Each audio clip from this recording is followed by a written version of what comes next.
The first message arrived at exactly 2:17 a.m. There was no notification sound, no vibration, just a sudden glow from the laptop screen, bright enough to wake him from the shallow sleep he had fallen into at his desk. When he opened his eyes, the message was already there. No sender name, no email address, just a single line of text on a black background. You already started. You just don't remember. At the time, he thought it was spam.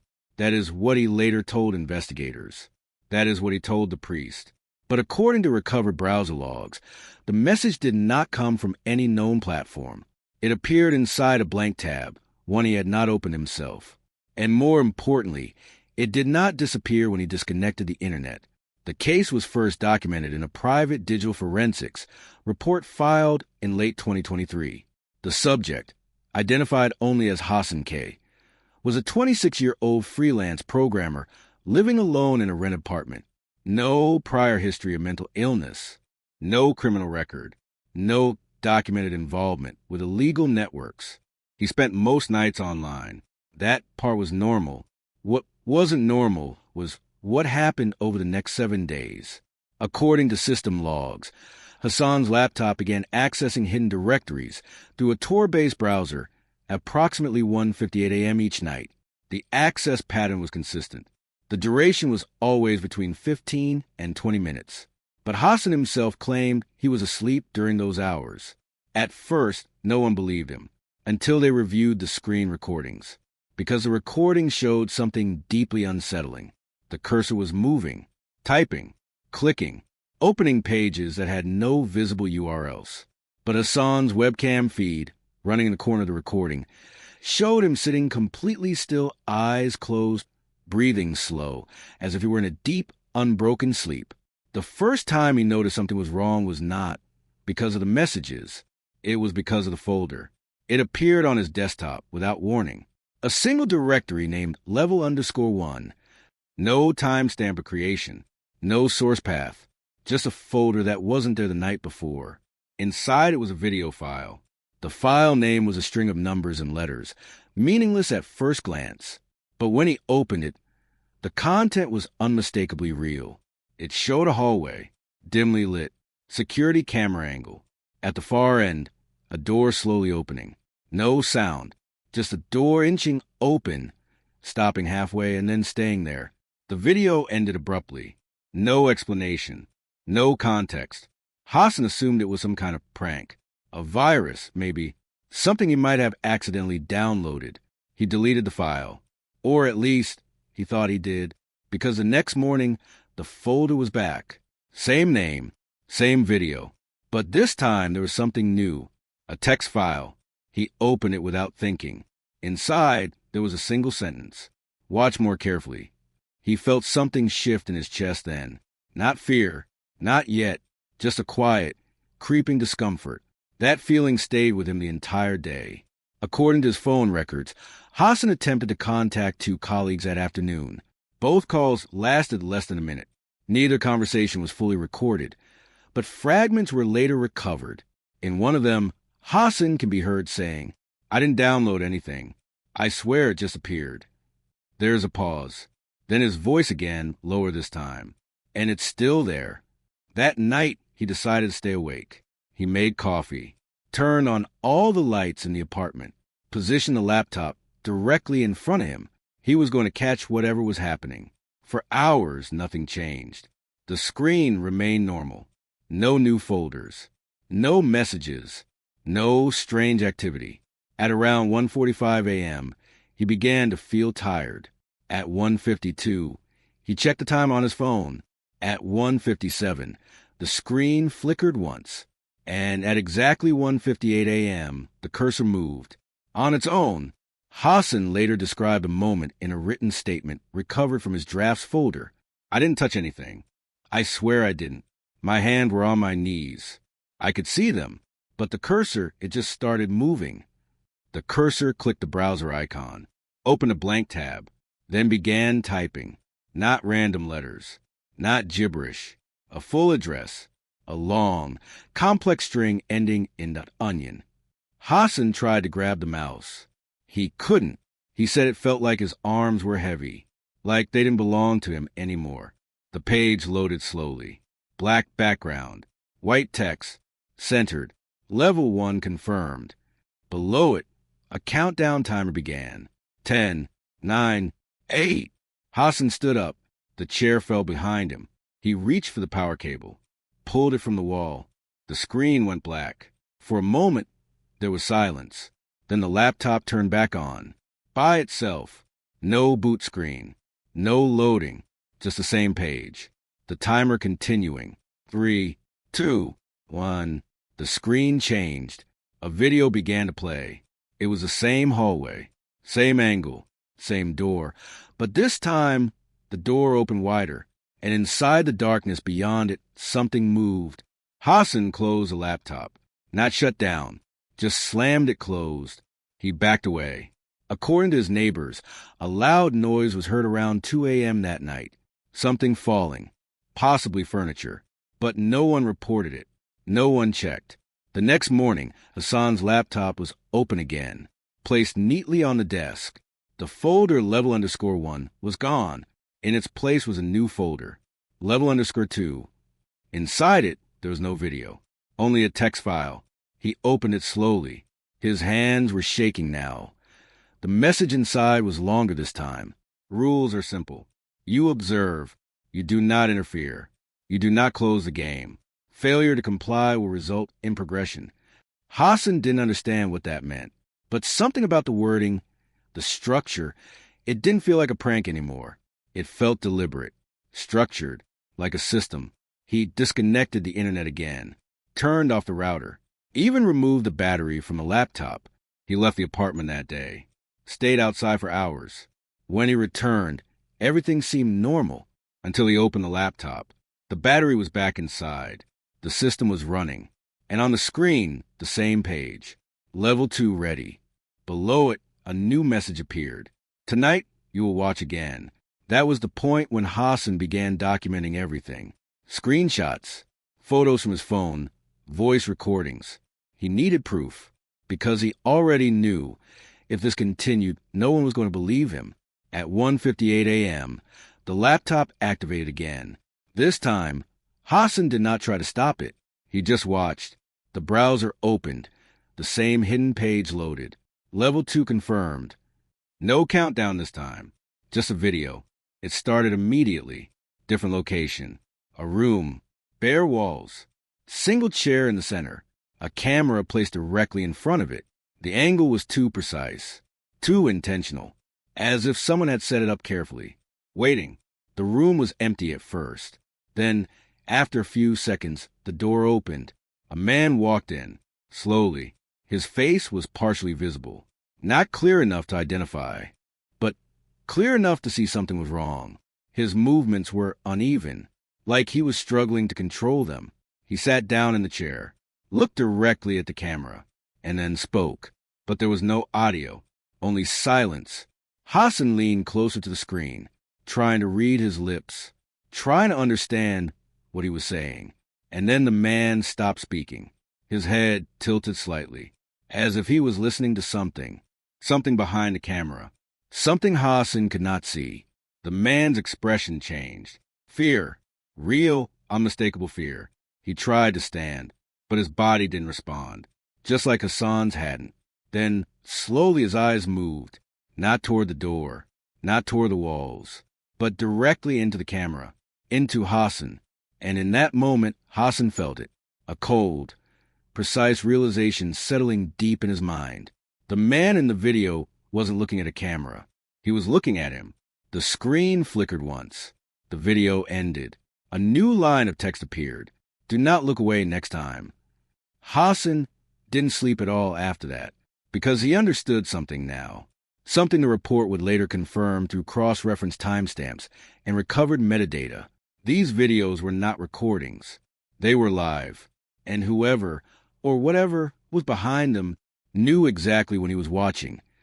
Hassan did not leave his apartment the next day. The curtains stayed drawn. The lights remained on. Every reflective surface in the room was either covered or turned away. According to the voice recordings found on his phone, his breathing had changed. slower at times, then suddenly rapid, uneven, as if something unseen kept interrupting his thoughts. At 11:13 a.m., he recorded a message to himself. I think it's not just watching me. I think it's waiting. There's a long silence after that. Then a faint sound in the background. A soft, irregular tapping. Not loud enough to be noticed immediately, but persistent enough to be captured by the microphone. 3 taps. Pause. 2 taps. Pause. 3 taps again. Investigators later confirmed the sound did not match any known source within the apartment. It did not align with plumbing, electrical interference, or external noise. And more disturbingly, the pattern matched something else entirely. A sequence found embedded in the metadata of the level_2 video file. Hassan did not know that at the time. What he did know was that the sound seemed to be coming from behind the walls. He checked every room. Nothing. He opened cabinets, looked behind furniture, even pressed his ear against the walls. The tapping stopped the moment he got close, then resumed when he stepped away. By evening, he had stopped trying to locate it. He just sat in the center of the room, listening, waiting. At 1:56 a.m., the laptop powered on, 2 minutes earlier than before. Hassan didn't react immediately. He just stared at it. His eyes were bloodshot now, skin pale, movement slower, as if his body was beginning to fall behind his mind. The screen flickered. The browser opened. Level 3 confirmed. This time, there was no instruction, no warning, just a video. It began in darkness. Not the soft darkness of a room with lights off, but something deeper, total, absolute. Then, slowly, a faint outline appeared. A narrow corridor, concrete walls, a single light source somewhere behind the camera, casting long, distorted shadows forward. The camera was moving, not smoothly, each step slightly uneven, as if whoever was holding it was struggling to maintain balance. Hassan leaned forward unconsciously. His hand hovered near the laptop, but he didn't touch it. The corridor seemed endless. Same walls, same texture, no doors, just forward movement. Then, without warning, the camera stopped. There was something ahead. At first, it looked like a shape, a darker patch within the darkness. But as the image adjusted, it became clearer. A figure, standing still, facing away from the camera. Too still, not breathing, not shifting, just there. Hassan felt his throat tighten. There was something wrong with the proportions. The shoulders were too narrow, the arms too long, hanging at unnatural angles. The camera moved again, closer, one step, then another. The sound was still muted, but Hassan could almost hear it in his mind. The faint scrape of shoes against concrete, the subtle echo of enclosed space. The figure didn't react, didn't turn, didn't move, until the camera was close enough to almost touch it. And then it tilted its head. Not fully, just a slight movement, but enough to reveal something impossible. There was no face, where there should have been features. There was only darkness, not shadow, absence, as if the face had been removed entirely. Hassan pulled back from the screen. His chair scraped loudly against the floor, but he didn't look away. He couldn't, because the figure was no longer facing away. It had turned, completely, without the body moving, just the head, now directed straight at the camera. At him, the screen flickered violently. For a split second, the image distorted, and in that distortion, something else appeared. Another frame, another place. Hassan's room, his chair, his desk. From an angle behind him, the flicker ended. The corridor returned. The figure was closer now. Too close. The screen went black. Text appeared immediately. Level 3 complete. Observation is improving. Next phase requires participation. Hassan stood up so quickly he nearly fell. "No," he said out loud. The words sounded weak, uncertain, like it didn't belong in the room. The laptop responded instantly. New text appeared. "You already participated." Hassan shook his head. "No, I didn't touch anything." A pause. Then, "You looked." The tapping sound returned, louder this time, not from the walls, from inside the room. Hassan turned slowly. The sound was coming from the corner. Near the closet, 3 taps. Pause. 2 taps. Pause. 3 taps again. His breathing became shallow. Each inhale shorter than the last. He took a step forward. Then another. The closet door was slightly open. Just a few inches. He didn't remember leaving it like that. The tapping stopped. Silence. Hassan reached out. His hand trembled as it touched the edge of the door. For a moment, he hesitated. Something deep inside him was telling him not to open it, not to look. But the silence was worse. Slowly, he pulled the door open. Inside, everything looked normal. Clothes hanging, boxes stacked, nothing out of place. He let out a breath he didn't realize he was holding. Then, a sound. Behind him. Soft. A whisper of movement. Hassan turned back toward the room. The laptop screen had changed. The webcam feed was now active, displaying the room, displaying him, standing at the closet.